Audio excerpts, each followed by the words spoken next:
When my grandmother passed, I thought the hardest part would be grieving her absence. I didn't expect my own family to turn on me like wolves. Within a week of the funeral, whispers started that I had stolen her jewelry box, the one she kept locked in her cedar chest. It wasn't just talk either. My cousin, Tiffany, stood up in front of the family and called me a thief. She painted me as greedy, someone who couldn't wait for inheritance, someone who would rob her own blood. The shame was suffocating. Family members wouldn't look me in the eye, others sent texts demanding I return what wasn't mine. But Tiffany had no idea who she was accusing. I had proof, hard proof, that every piece of jewelry had been accounted for, and that the story she was spinning wasn't just a lie, it was a setup. What she didn't know was that I had the receipts, bank statements, timestamps, and a trail that would crush her little performance once and for all. My name is Daniel Harper. I'm 34 years old, male, and I work as a logistics coordinator for a regional shipping company. I live in Dayton, Ohio, in a modest 2-bedroom apartment above a bakery that opens every morning at 5:30 a.m. with the smell of yeast and cinnamon rolls. I live a quiet life, steady job, a few close friends, and until recently, a family I thought I could rely on. The accusation came 3 days after my grandmother's funeral. We were gathered in her old farmhouse for what was supposed to be a simple family dinner, the kind where stories are told and laughter softens the grief. Instead, it was the night everything cracked. Tiffany, my cousin on my mother's side, stood up in the middle of the dining room, her wine glass shaking just enough to look dramatic but not enough to spill. She cleared her throat like she had rehearsed. Then, with her voice pitched high and righteous, she said, "Before we pretend everything's fine, I need to say something. Daniel stole Grandma's jewelry. The cedar chest was opened after the funeral, and everything inside was gone." The room went silent. Forks paused mid-air, and all eyes turned to me. My Uncle Gerald leaned back in his chair, jaw tight. My mother whispered my name like she didn't recognize it.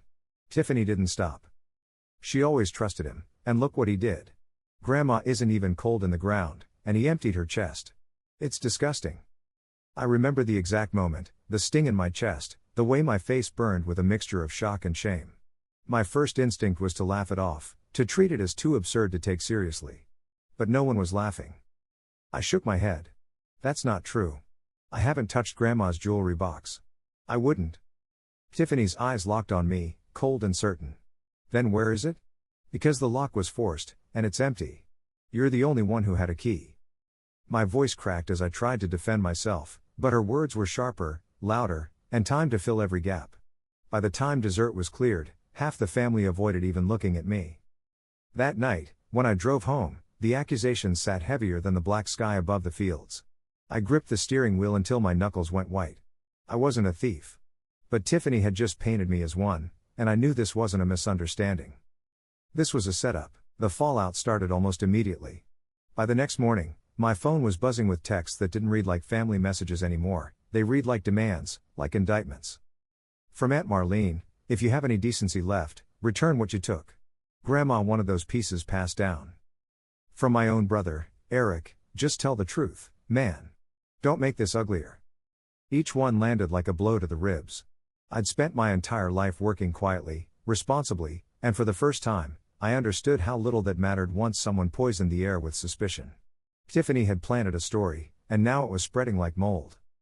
At work, I tried to focus on my spreadsheets, bill of lading numbers, cargo weights, container IDs, but my concentration shattered every few minutes. I caught myself checking my email, half expecting HR to summon me about some family theft report. That's how deeply Tiffany's accusation had crawled under my skin. By Thursday, Mom called. Her voice was brittle, like she'd aged 10 years in a week. "Daniel. Just tell me the truth. Did you need the money? We can work something out if you admit it." That broke me more than Tiffany's performance at the dinner table. My own mother thought it was possible I'd robbed my grandmother's memory. I could hear her crying quietly on the line, ashamed for even asking. I didn't yell, didn't curse, didn't defend myself with fire. I just said, "No, Mom. I didn't take a thing. I swear to you." But swearing didn't carry weight anymore. Not against Tiffany's certainty. The next Sunday, I drove past Grandma's farmhouse, the white paint peeling, the maple tree in the yard dropping its first yellow leaves. For the first time in my life, I didn't feel welcome there. The windows looked dark, suspicious. I imagined whispers behind them, "There goes Daniel. The thief." I parked for a long time, engine idling, trying to gather the strength to go in. Eventually, I just turned the car around. The weight of suspicion wasn't just heavy, it was suffocating. Every text, every glance, every silence from the people I loved was pressing me deeper into the role Tiffany had scripted for me. And if I didn't act soon, that role would harden into truth. That night, lying awake in my apartment with the smell of baked bread seeping up through the floorboards, I made myself a quiet promise. If Tiffany wanted a story, I'd give her one. But mine would come with proof, receipts, and the kind of evidence that would burn her lies down to ash. The cedar chest had always been a kind of shrine in Grandma's farmhouse. It sat at the foot of her bed, carved with simple lines and polished to a dull sheen from decades of dusting. Even as a kid, I knew it was off limits. The smell of cedar hit you when you opened it, sharp and woody, the kind that stuck to your hands after handling the lid. Inside was her collection: rings, necklaces, a pearl brooch shaped like a swallow, and a heavy gold bracelet that caught the light like liquid fire. Some pieces were heirlooms, passed down from her mother. Others, she'd bought for herself in the 1960s, when Grandpa was working double shifts at the mill. She'd tell me stories about each one, always with that mischievous twinkle in her eye. "You don't measure life in dollars, Danny," she'd say, lifting out the bracelet and letting it rest across her palm. "You measure it in weight. Things that carry a story weigh more." The last time I saw the chest intact was a week before she went into hospice. She'd asked me to oil the hinges. It squeaked when she opened it, and she hated that sound. I remembered kneeling there, rag in one hand, tiny bottle of oil in the other, as she shuffled behind me, watching with a faint smile. The lock clicked shut when I finished, and she slipped the tiny brass key onto her necklace, where she always kept it. That memory became my anchor. When Tiffany claimed I had forced the lock, I knew instantly it was a lie. For one thing, Grandma never gave me the key. She wore it until the end, and when she passed, the necklace was cut from her neck by the hospice nurse and placed in a sealed belongings bag with her name and date of death written in black marker. I had seen it myself. But when I tried telling the family that, their eyes glazed over. The story Tiffany told, that I was the only one who had ever oiled the hinges, that I knew the mechanics of the lock, that I'd had easy access fit too neatly. She had taken a small truth and twisted it until it became damning. I drove back to the farmhouse the next evening, when I knew no one else would be there. The front steps creaked under my weight. Inside, the air smelled of mothballs and furniture polish, mixed with the faint sweetness of apples from the cellar. The chest was still there at the foot of Grandma's bed. But when I lifted the lid, I saw what Tiffany had described: nothing but a few scraps of faded velvet lining. The jewelry was gone. The lock had indeed been broken, the latch hung twisted, splintered wood marking where a screwdriver or crowbar had pried it open. I crouched there in the dim light, tracing the rough edge of the damage with my finger. Whoever had done it wasn't careful, they were desperate. That's when it hit me: Tiffany hadn't just lied, she had staged the scene. And if she was willing to go this far, then somewhere out there, a trail existed. A trail she couldn't erase. The first crack in Tiffany's story appeared where I least expected it, inside Grandma's roll-top desk. I'd gone back to the farmhouse 2 nights later, this time armed with latex gloves and a small flashlight. The family still hadn't decided what to do with the place, which meant no one questioned me about being there. The farmhouse felt colder than usual, the air stale with abandonment. I went straight upstairs to the bedroom, but instead of the cedar chest, I focused on the desk shoved against the wall under the window. Grandma had always used it for bills, letters, and, occasionally, hiding birthday money in crisp envelopes.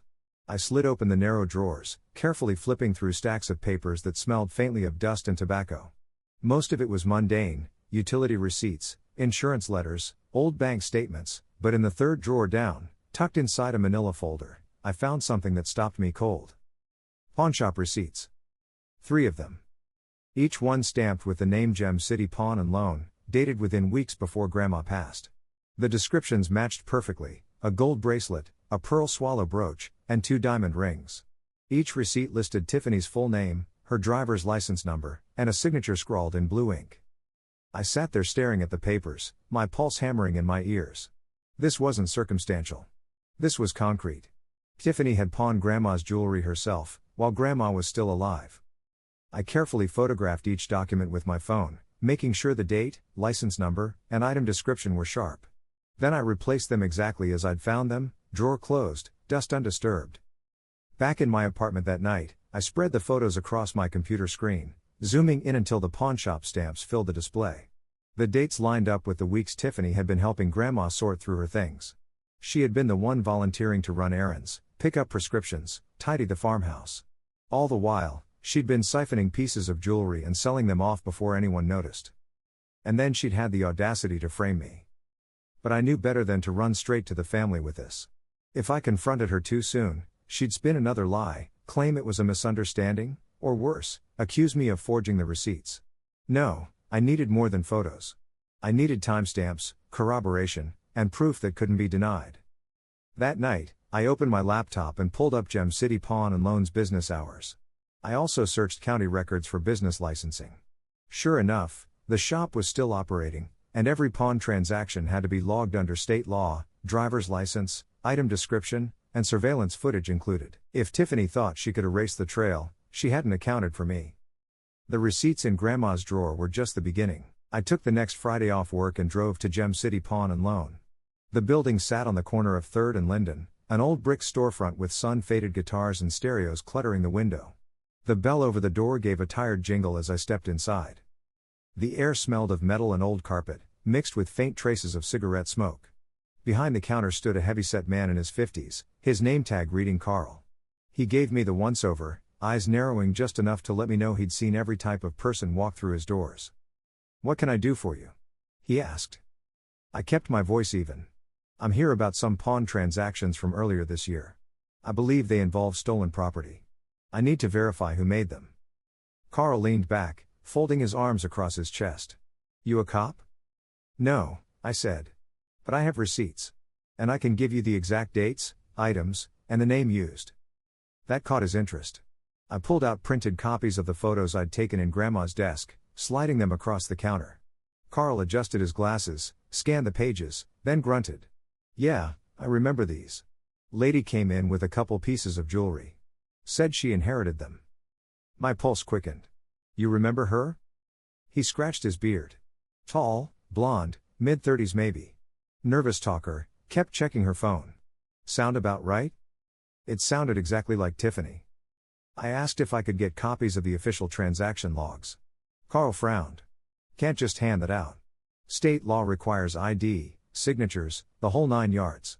But," he tapped the counter, "you can file a request with the county sheriff's office. They can subpoena the records if there's an investigation." He paused, lowering his voice. "But I can tell you this, every transaction here is on camera. And we keep footage archived for 2 years." That was the crack I needed. I thanked him and left, the bell jangling again as I stepped into the afternoon sunlight. My hands were trembling as I gripped the steering wheel. Tiffany had left a digital trail she couldn't erase, signed receipts, surveillance video, and a licensing log tied to her ID. It was all there, waiting to be pulled. The next step was procedural. I drafted a Freedom of Information Act request to the county sheriff's office, citing suspected inheritance fraud and stolen property. I listed the dates, items, and Tiffany's full name, attaching copies of the receipts I'd found. It felt strange writing it all out in such clinical terms, but I knew paper trails spoke louder than family arguments. While waiting for a response, I dug deeper on my own. I pulled Tiffany's social media posts from those weeks. On March 14th, the exact date she'd pawned the gold bracelet, she'd posted a photo of herself holding a Starbucks cup with the caption, "Treat yourself, days are the best days." The timestamp was 2:43 p.m. Gem City Pawn's log showed her bracelet transaction completed at 2:09 p.m. She had literally posted an alibi for herself that placed her in the right part of town at the right time. The arrogance was staggering. Piece by piece, the trail was forming. And once I had everything aligned, the receipts, the video, the logs, Tiffany's carefully spun lie would collapse under its own weight. Waiting for the sheriff's office to process my request felt like being trapped in a vice. Every day, the pressure tightened. Tiffany wasn't content with just planting suspicion, she was nurturing it, feeding it until it became family gospel. By the second week, the calls and texts shifted from passive-aggressive to openly hostile. Uncle Gerald left me a voicemail. "You think you're clever, boy? You think nobody sees what you've done? Bring the jewelry back before I come get it myself." Even my brother Eric stopped answering my texts. The silence hurt more than the accusations. He and I had grown up side by side, sharing a room until high school. Now he wouldn't even acknowledge me. Tiffany's poison was working. At Sunday dinner, I showed up uninvited. I couldn't stand sitting alone in my apartment while my family sat around that farmhouse table, stewing in her lies. When I walked in, conversation stalled. Plates froze mid-air. The only sound was the ticking of Grandma's old wall clock. Tiffany didn't miss a beat. She leaned back in her chair, glass of sweet tea in hand, and smirked. Look who decided to show his face. I forced myself to keep calm, to keep my voice measured. I didn't steal anything. You all need to hear that from me directly. She tilted her head, mock pity dripping from her tone. Daniel, denial doesn't make you innocent. The chest was broken. The jewelry's gone. And you were the last one with Grandma before she passed. Marlene gasped, as if Tiffany had revealed some hidden truth. I clenched my fists under the table, nails biting into my palms. Tiffany was rewriting the past in real time, and they were eating it up. Where were you that afternoon? She pressed, voice rising just enough for dramatic effect. Why don't you tell everyone? I could feel the heat crawling up my neck, but I stayed steady. I was at work. And unlike you, I can prove it. That got her. For a split second, her smile faltered. Then she laughed, dismissing me with a flick of her hand. Please. Nobody's buying your act. But in that moment, I knew something important. Tiffany wasn't just lying. She was scared. If she were completely confident, she wouldn't have tried to force a public confrontation. She wanted to corner me before I had time to fight back. That night, as I drove home, headlights cutting through the September dark, I realized the pressure wasn't just hers. It was mine too. If I didn't deliver proof soon, the family would harden against me forever. Tiffany would win by default. When I got back to my apartment, there was an envelope waiting on my doorstep, official letterhead from the Montgomery County Sheriff's Office. I tore it open right there in the hall. Inside was confirmation. My FOIA request had been processed. Copies of the pawnshop logs and transaction sheets would be ready for pickup within 5 business days. The vice was tightening.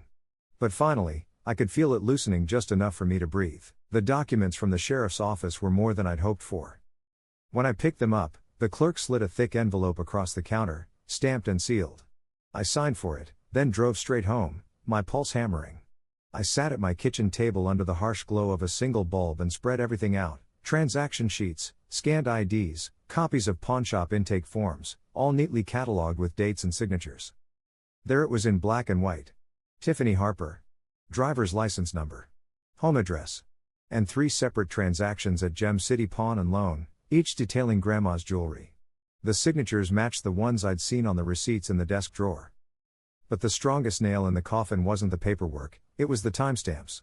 Each transaction listed the exact minute Tiffany pawned the jewelry, cross-referenced with her license scan. Those times lined up perfectly with her social media posts from the same afternoons: Starbucks selfies, a gym check-in, even a photo of her car parked outside a boutique downtown.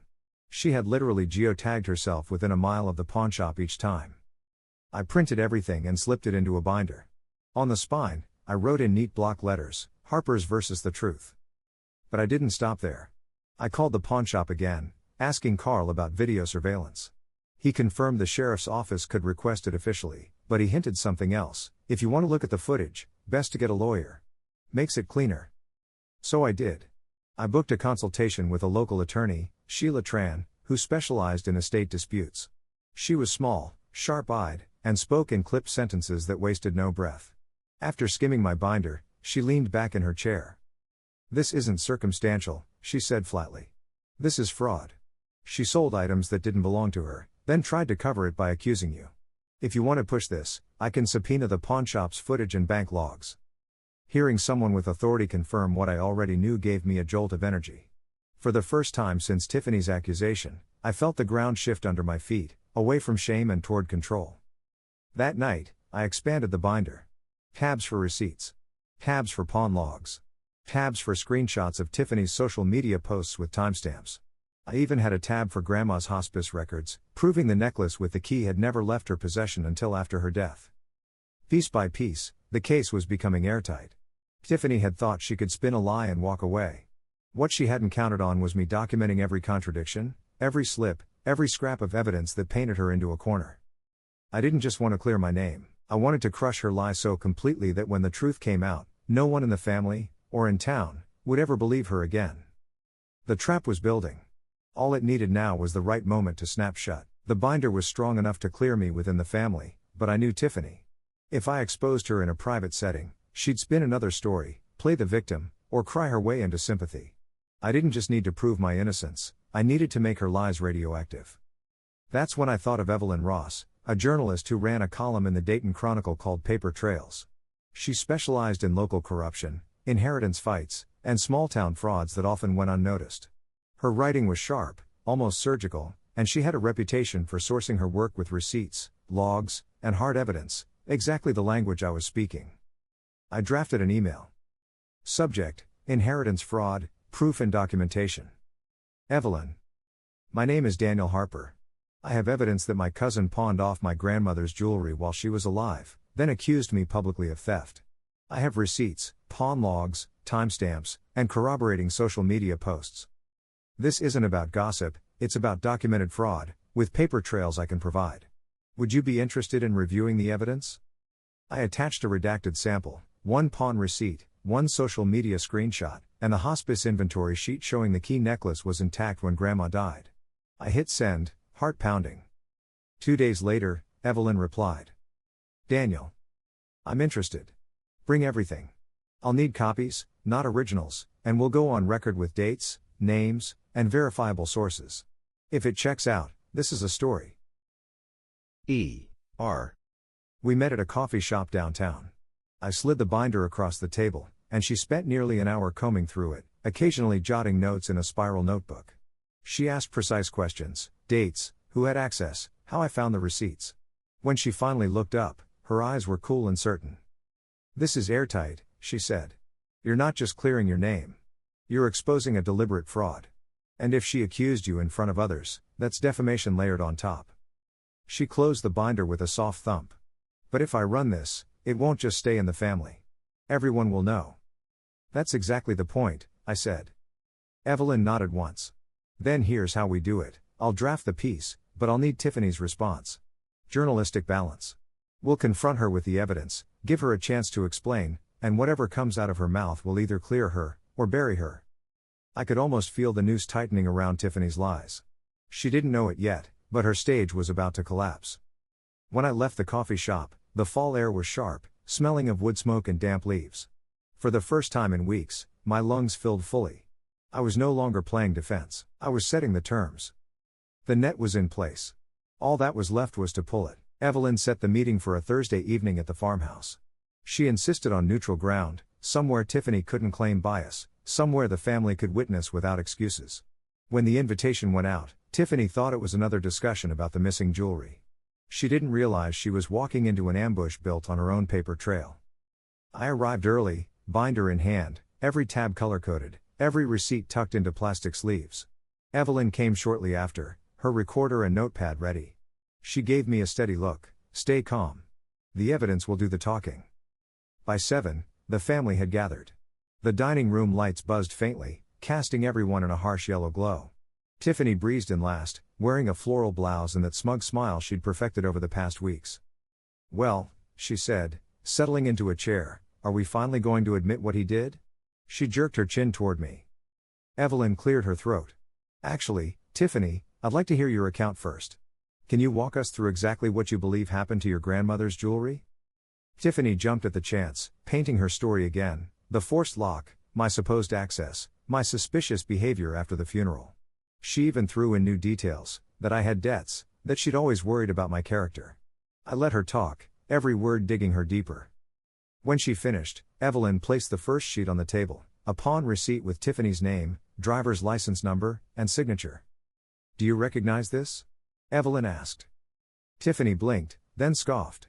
Anyone could fake that. He probably typed it up himself. Evelyn slid out the second sheet, this time a certified copy from the sheriff's office, complete with transaction number and official seal. And this one? The room went quiet. Uncle Gerald leaned forward, squinting. My mother gasped softly. Tiffany's smile faltered, but she doubled down. That doesn't prove anything. Maybe someone stole my ID. That's when I opened the binder to the social media tab, sliding across her own Starbucks selfie from the exact date and time, geotagged within a mile of the pawnshop. The silence deepened. My brother Eric's jaw tightened. Marlene whispered, "Oh my God."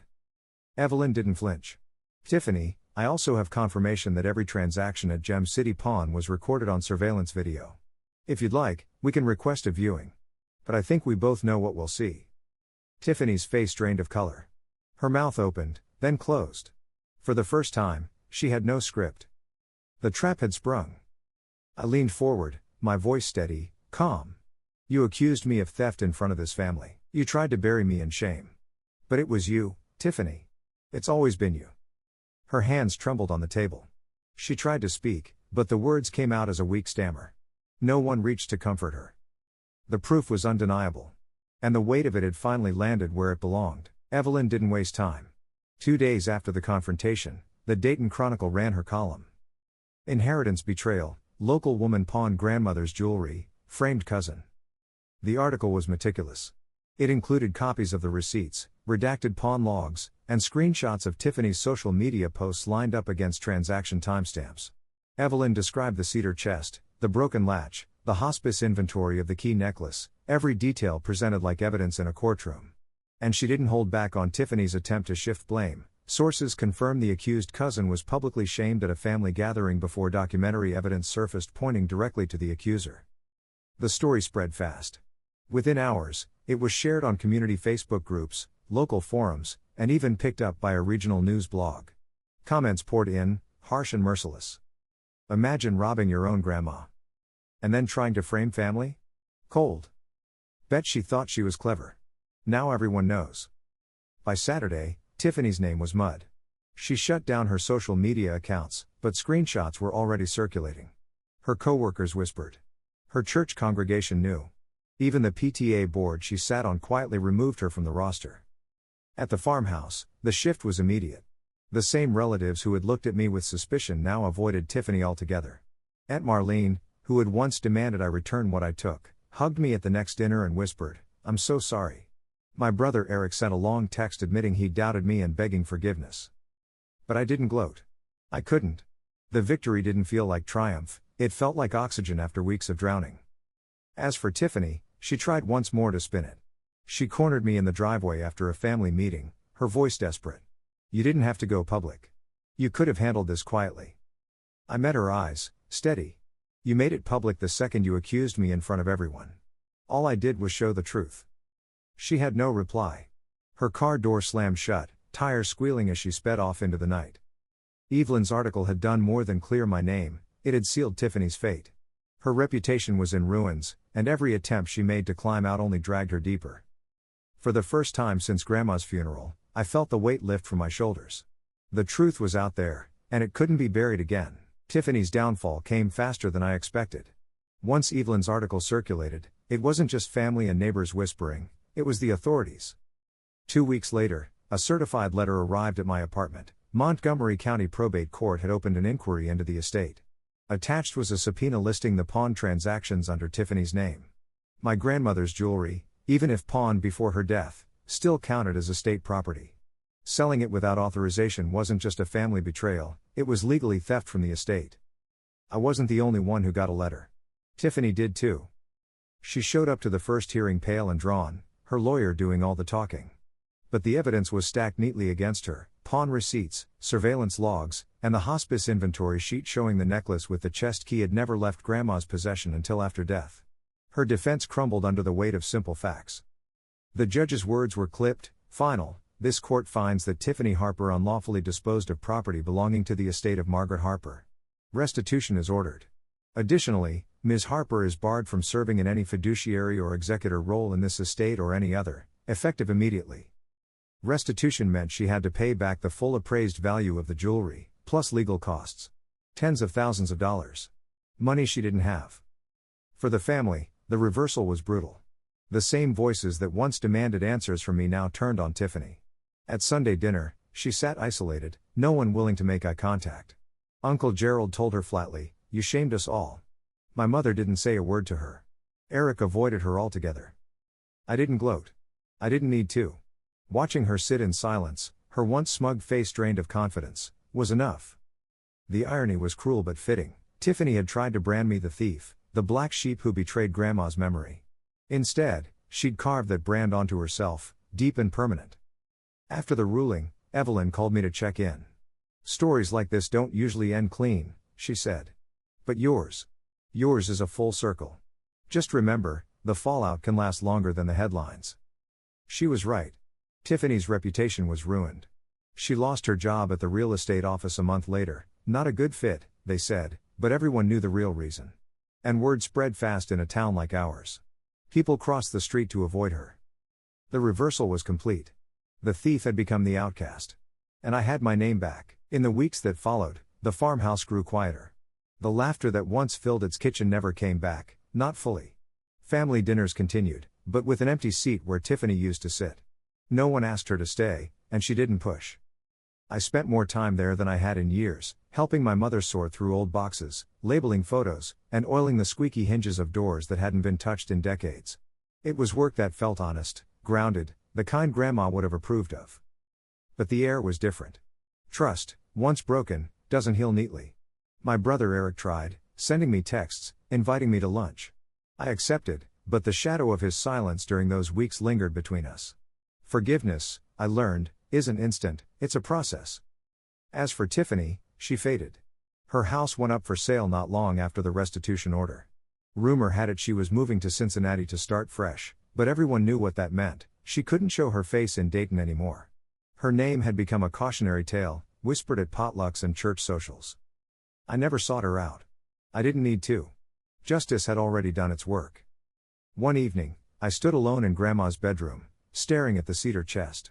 Its latch was still broken, the wood splintered where Tiffany's screwdriver had pried it open.